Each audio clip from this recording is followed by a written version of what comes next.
kadar biz üreticilerimize 38 milyon 900 bin lira civarında bir avans ödemek. Tahminine kadar olacağını bilemiyoruz tabii. Bugünkü durumuyla 400 milyon... Allah inşallah hayırlı kazançlar bizi kabul edin. Tamam efendim. Teşekkür ederim.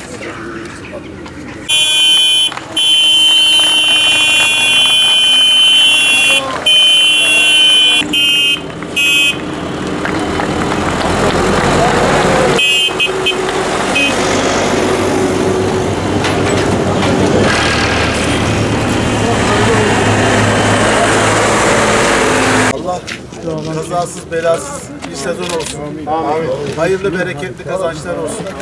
Hem çiftçimize hem işçilerimize hayırlı olsun. Bismillahirrahmanirrahim. Hayırlı olsun.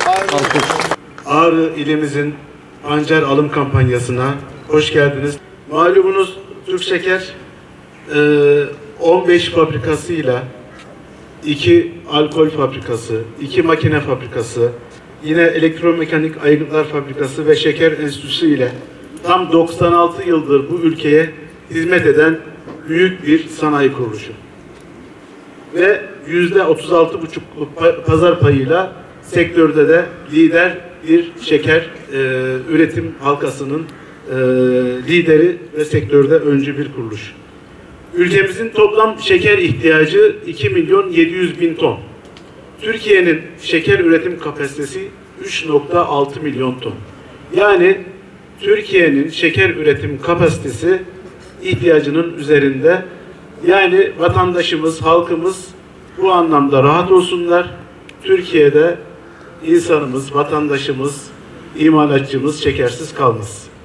Nasip olursa bu yıl biz 4 bölgemizde 72 köyümüzde 1485 çiftçimiz tarafından 75.530 dekar pancar ektik. Bunda Doğu Teşvik Priminin de çok önemli faydası var. Nasip olursa bu yıl fabrikamız 315 bin ton pancar işleyecek. Şu ana kadar biz üreticilerimize 38 milyon 900 bin lira civarında bir avans ödemesi yaptık. Bugünkü avans fiyatıyla bölgemize yani sabit ne kadar olacağını bilemiyoruz tabii. Bugünkü durumuyla 400 milyon biz çiftçimize pancar bedeli ödeyeceğiz.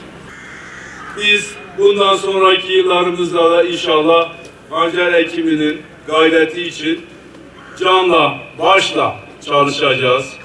İlahi ya Rabbi, yeni alınan pancarları hayırlara vesile olmasını bizlere, ülkemizden, memleketimizden nasip ve müyesser eyle.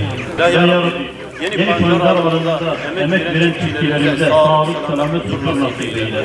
Birlik ve beraberlik içerisinde fabrikamızın en güzel bir şekilde hizmet vermesini fabrikamıza ve fabrikamızda çalışan bütün kardeşlerimize nasip ve müyesser eyle ya Rabbi. Hayırlara vesile eyle ya Rabbi. Hasıl olan sevabı başta Peygamber Efendimiz'in ruhuna, bütün peygamberlerin, sahabelerin, tabilerin, aziz şehitlerimizin ve din-i İslam'a hizmetkar olmuş bütün kardeşlerimizin ruhlarına hediye ediyoruz. Kabul ile, vasıtayla, kurban vesilesiyle burada çalışan kardeşlerimizi ve bütün kamuda ve emek veren bütün kardeşlerimizi kazadan, beladan muhafaza ile.